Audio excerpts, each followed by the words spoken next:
Finally, as promised, we're going to take a look at the grim situation for immigrant workers in Saudi Arabia. Those who have built the kingdom, those who maintain the kingdom, are not Saudi. They are Egyptian, they are Sri Lankan, they are Filipino, they are Indonesian, they are from East Africa, they are from Somalia.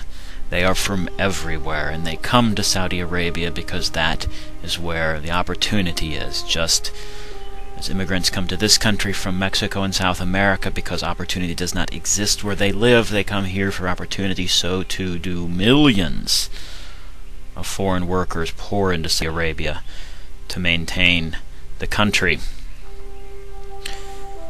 The population is around 25 million, but only 18 to 19 million are actually Saudis. In the country right now, there are 6 million, maybe 8 million workers, resident aliens, immigrants. 1/3 population 15 to 64 is non-native, is an immigrant whose rights are, in many cases, virtually non-existent. Out of a labor force of 6.5 million, 6 million are foreign. 25% of adult male Saudis do not have a job. It's not because they don't want a job, it's because they don't need to have a job. They are the idle rich. The average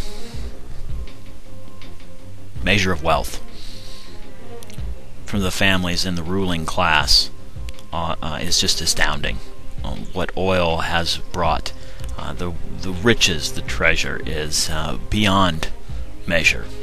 Truly is beyond measure. And 1/4 of adult male Saudis don't work, never have worked, never will work a day in their lives, thanks to dinosaurs that decomposed millions of years ago.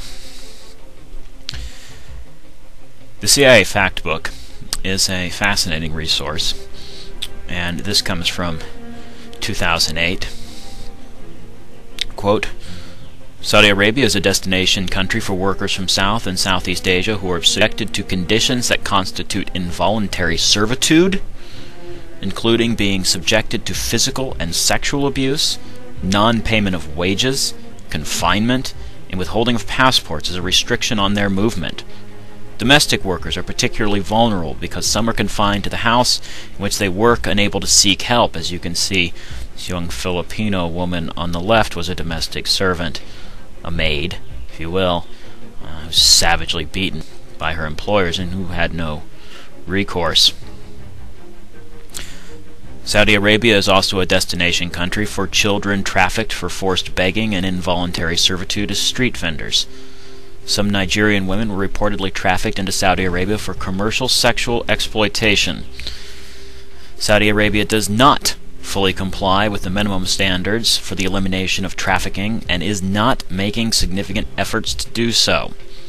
The government continues to lack adequate anti-trafficking laws and, despite evidence of widespread trafficking abuses, did not report any criminal prosecutions, convictions, or prison sentences for trafficking crimes committed against foreign domestic workers.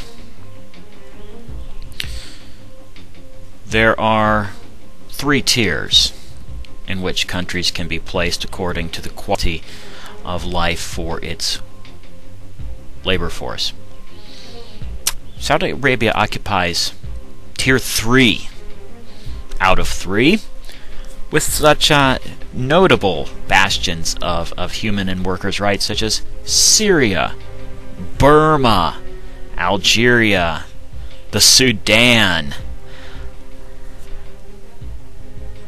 Long story short, and do please read the Human Rights Watch reports on the situation for foreign labor in Saudi Arabia. It's harrowing, but it is important.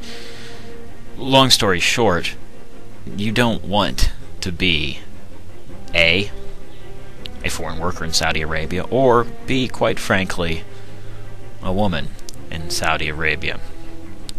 At least I can say with absolute certainty that I would not want to be either a foreign worker in Saudi Arabia or a woman.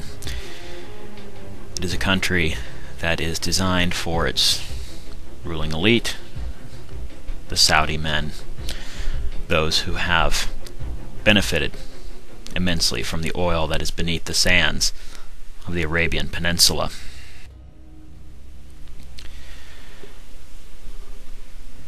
The rules of this society are enforced by the Commission for the Promotion of Virtue and Prevention of Vice. In Arabic, the word is mutawin, religious police.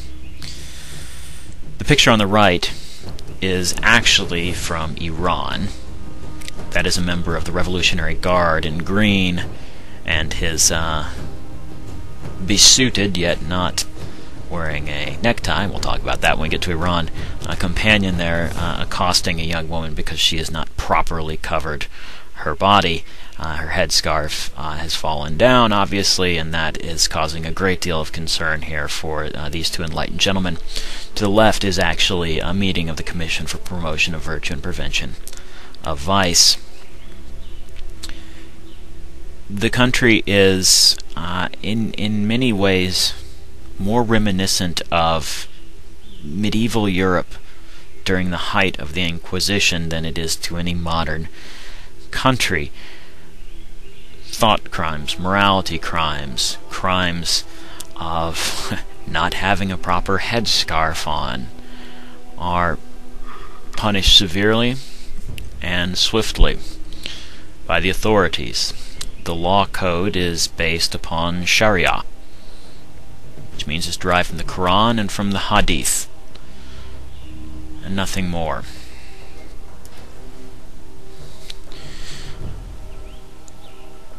Grim though the situation in Saudi Arabia may be in many respects, there is reason to believe that it will not always be this way.